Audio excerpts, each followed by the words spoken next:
Et on se rejoint sur une nouvelle vidéo avec aujourd'hui un logiciel. Alors je fais pas beaucoup de logiciels, mais en fait je me suis dit pourquoi pas. On a accepté quelques-uns en faisant attention pour tomber sur des trucs plutôt intéressants. Et là c'est un logiciel pour débloquer ton téléphone. Ça m'est arrivé il y a pas longtemps, j'étais vraiment embêté et du coup euh, voilà. Donc c'est un logiciel en fait. Voilà, et on va prendre le cas que votre enfant, parce que c'est ce qui m'est arrivé en fait, vous s'amuse à changer son mot de passe, le mot de passe de votre téléphone comme ça. Pourquoi tu as fait ça? Pourquoi? Écoute. Je sais pas, des fois il se passe des choses, on ne peut pas comprendre, c'est pas élucidé, c'est mystérieux. Donc du coup, à quoi sert ce logiciel? Donc c'est Itulab Unlock Go, version Android. Allez, donc on se rejoint sur l'application. Donc on a supprimé les verrouillages d'écran, contourné Samsung, FRP, Google Lock, contourné le verrouillage Google, Xiaomi, Redmi, Vivo, Oppo et réinstallation d'usine en un clic. Donc j'ai un Samsung S7 juste là qui va être mon cobaye. Du coup, alors je vais vous montrer, j'ai mis le Samsung allumé. Votre téléphone est crypté par mes sécurité pour démarrer votre appareil et dessiner votre modèle. Voilà, on va dire que je ne trouve plus mon modèle. On va mettre déverrouiller Samsung sans perte de données. Ne prend en charge que les premiers appareils Samsung, sinon tu utilises l'autre. Alors est-ce que le 7, alors c'est noté avant le S7, donc le S7, est-ce qu'il prend en charge le S7? On va voir ça de suite. Sélectionnez les informations de votre appareil. Nom de l'appareil, hop là, Galaxy, Galaxy. Voilà, ça s'arrête au Galaxy S6. Du coup, on va partir sur une ancienne méthode. Donc, cette méthode-là sera jusqu'au Galaxy S6. Après, il faudra passer sur un truc plutôt classique. Donc, commencez, veuillez connecter votre appareil à l'ordinateur. Alors, sélectionnez la marque de l'appareil dont vous souhaitez supprimer les verrouillages d'écran. Samsung. Veuillez suivre cette étape ci-dessous pour entrer dans le mode de récupération. Appareil sans Bixby, appareil avec Bixby, appareil avec bouton d'accueil. Appareil avec bouton d'accueil. Ok. Ok, c'est en allemand. Pourquoi pas? Hop là, ici. Donc, j'éteins le téléphone. Après, j'appuie moins. Et j'arrive dans... Ok, ça, j'ai compris. Alors, merci Google Traduction. Donc là, franchement, ils te mettent de l'allemand. Alors, il faudrait que je leur dirai, la première méthode, c'est en allemand. C'est un peu dommage. Donc là, en fait, ils te disent comment éteindre le téléphone. Après avoir éteint l'appareil. Maintenant, enfoncez simultanément les boutons volume plus et... hop, on va remonter un peu. Il fallait volume plus, power et bouton d'accueil. Alors, un peu de gymnastique. Alors, power, alors, bouton d'accueil, volume plus et celui-là.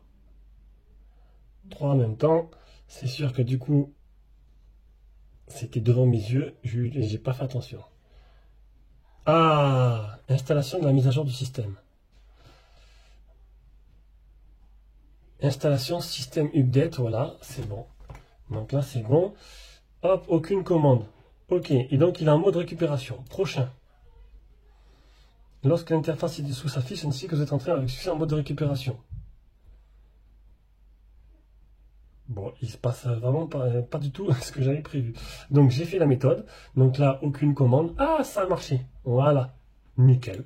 Donc lorsque l'interface vous avez une récupération, c'est bon. Prochain. Oui, il est bien rentré en mode de récupération. D'accord. Utilisez les boutons de volume pour naviguer jusqu'à Wipe Data Factory Reset. Appuyez sur le bouton d'alimentation pour confirmer. Alors, Wipe Data Factory Reset et appuyez sur le bouton d'alimentation pour confirmer. Voilà. Sélectionnez 8 sur le bouton d'alimentation pour redémarrer l'appareil. Oui.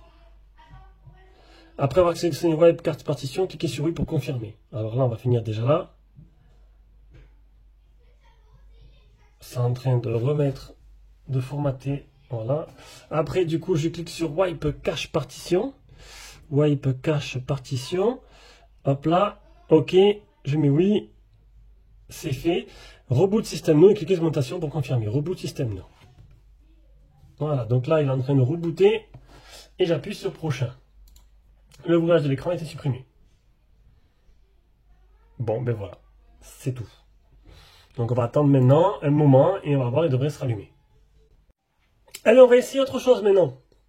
Donc du coup, ce téléphone S7 qui était avec des comptes Google, mes comptes Google dedans, que j'ai remis usine pour supprimer en fait le verrouillage d'écran. Mais du coup, il me demande maintenant, tout simplement, de valider mon compte Google. Donc c'est exactement cette méthode-là. Contourner le Samsung FRP Google Lock. Alors oui, comme je vous l'ai dit, en fait, si vous vendez un téléphone, pensez à supprimer vos comptes avant d'envoyer le téléphone, parce qu'en fait, votre compte Google a été associé au téléphone, et du coup, même si vous remettez usine, il va reconnaître le téléphone, et en fait, il va vous demander le code pour débloquer le téléphone. Voilà. Donc, supprimez d'abord vos comptes, et ensuite, vous pouvez faire ça. Allez, on commence. On commence de suite. Donc, Samsung S7, toutes les versions Android, nouveau correctif, toutes les versions Android. Version ancien correctif de sécurité. Alors, quels modèles je dois prendre exactement, du coup? C'est pour Samsung avec le bouton Home. Tac, tac. Non, ça, je l'ai déjà fait. Alors, Samsung S7, c'est quelle version Android dessus? Donc, d'après ce que j'ai pu voir, j'ai cherché un peu sur Google, ce serait une version Android 8. Donc, pour la 5 et la 8, c'est ça. Veuillez confirmer la version Samsung, c'est que votre appareil connecté au Wi-Fi se trouve que votre appareil est connecté au Wi-Fi, ça c'est bon. Et de la page de voyage Google. Voilà, donc on y est. Voilà, c'est bon, d'accord. Envoi d'une notification d'appareil Samsung. Envoi une notification, veuillez patienter un peu. Écoutez, on va attendre. Alors, veuillez suivre les étapes ci-dessous pour configurer l'appareil Samsung. Cliquez sur le bouton View pour ouvrir le navigateur Samsung. S'il demande une mise à jour, confirmez les instructions pour terminer. Donc là, on voit que l'appareil est bien arrivé là, affiché. Voilà, terminé. Mettre à jour, s'il demande une mise à jour, veuillez suivre les instructions pour terminer. Mise à jour. J'accepte. Voilà, mise à jour. On va le faire de suite.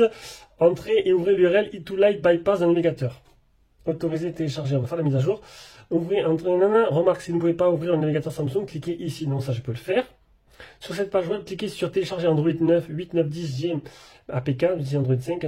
Si vous utilisez Android 5, et F1, ok, d'accord. Donc, j'attends que la mise à jour soit faite. Allez, la mise à jour a été faite.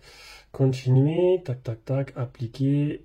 Donc là, en fait, moi, ce que je veux, c'est pouvoir entrer une adresse, ouvrir. Voilà. Voilà, donc je peux taper une adresse. Alors, e2labs.com/. Alors, c'est vraiment, j'essaie en même temps que je fais la vidéo, en fait. Là, ce genre de produit, bon, là, pour faire un logiciel et tester en direct, ça me plaît. Donc, ça peut être intéressant. Tac, e2labs.com. Donc, je tombe sur directement ce que je vois à côté. Donc, Android 8, 9, 10 APK. Alors, cette page, cliquez sur télécharger Android 8, 9, 10 APK. Ok, donc ça, il me faut ça. Ok, donc là, fichier téléchargé. J'appuie sur prochain. Cliquez sur l'option bookmark en bas de et rendez-vous sur votre historique. Ouvrez l'historique, téléchargement, et vous pouvez voir les APK pour télécharger. Installez d'abord 8, 9, 10. Hop là, donc là, bookmark ici, téléchargement, 8, 9, 10, paramètres acceptés, on revient en arrière, installer. Ça c'est fait. Donc là je suis en train d'installer, activer All Source, ça je l'ai fait, réinstaller téléchargement, installer, et installer. Ok, donc il y a une deuxième à installer, qui est celle-là. Ok, FR Bypass, télécharger. Ouvrir le fichier, installer. Cliquez sur l'icône paramètres dans le coin supérieur droit, puis appuyez sur Browser Sign In. Attends, revenez à l'histoire de téléchargement dans l'inventaire. Une fois l'installation terminée, cliquez sur Open. Alors ça c'est FR. Ah là, hop là, là c'est bon. Cliquez sur l'icône paramètres dans le coin supérieur droit et appuyez sur Browser Connexion via le navigateur. Ok. Connexion. On continue. Prochain. Cliquez sur OK pour passer au suivant. C'est bon. Entrez un nouveau compte Google et cliquez sur le bouton Next. Ok, donc là je change de menu à entrer un nouveau compte Google. Alors je vais mettre un autre, mais pas directement en direct. Hein. Hop là. C'est bon. Suivant. La page se refermera automatiquement après la connexion, puis maintenir le bouton Power pour redémarrer. Ok, donc là je mets mon mot de passe. Ça c'est bon. Ça y est, c'est fait. Ça a coupé parce qu'en fait j'ai eu la validation en 2 étapes. Du coup ça m'a coupé la vidéo. Donc là c'est fait, j'ai mis mon nouveau compte. Et en fait la page se ferme automatiquement avec la connexion, c'est ça. Maintenez le bouton Power enfoncé puis redémarrer l'appareil. Ok, bon. Bon, je veux juste redémarrer. Voilà, redémarrer l'appareil. Donc en gros, j'ai supprimé la protection. Donc on va dire que le téléphone était, voilà, le téléphone je ne prenais plus le mot de passe du schéma que j'ai fait. J'ai supprimé le schéma, j'ai remis usine, du coup ça m'a permis de remettre usine. Une fois que j'ai remis usine, il m'a demandé mon compte Google pour qui est associé à ce téléphone Samsung, tout simplement. Et du coup là j'ai fait un peu avec le logiciel un peu la procédure. Et voilà, apparemment c'est fait. Et donc du coup, ben, on va voir s'il me redemande tout simplement, salut, pas maintenant. Est-ce que du coup il va me redémarrer ce fameux compte Google? Donc là il me dit une tentative d'initiation non autorisée des paramètres par défaut d'appareil est effectuée. Connectez-vous à un Wi-Fi ou à un réseau mobile. Donc ça comme tout à l'heure, suivant. Ok. Hop là, hop là. Recherche de mise à jour. Et c'est à ce moment-là que ça avait bloqué. Un instant. Compte ajouté. Vérification du compte. Aucune sauvegarde trouvée, ça a marché. Voilà, ça a marché. Eh bien nickel. Donc je valide complètement. Donc vous l'avez compris, hein, vous avez perdu votre téléphone. Vous avez bloqué votre téléphone, plutôt on va dire, vous ne trouvez plus le schéma, votre enfant, parce que ça m'est arrivé, voilà, de bloque votre schéma, mais là vous enlevez le schéma, ça remet usine, quand vous démarrez, hop, Google vous embête encore parce que du coup le téléphone est associé, du coup avec ce logiciel-là, vous contournez, vous mettez votre nouveau compte Google, et le téléphone redémarre, du coup là, c'est bon, ça a marché, il m'a mis mon nouveau compte Google, donc l'ancien qui était dedans, il est plus là. Et du coup, ben, je peux utiliser mon téléphone. Bon, bien sûr, il est complètement usine, donc il est vierge, mais au moins, ben, j'ai pu sauver mon téléphone et continuer à l'utiliser. Et ça, c'est plutôt pas mal. Voilà. Donc là, la vidéo est terminée et ben, ça fonctionne, hein, ça fonctionne nickel. Et voilà, plutôt sympa. Une réussite. Et du coup, je vais pouvoir finaliser cette vidéo et l'envoyer directement pour validation. Après, elle sera publiée en ligne. Sur ce, je vous fais des gros bisous. On se revoit pour une prochaine vidéo. Ciao, ciao.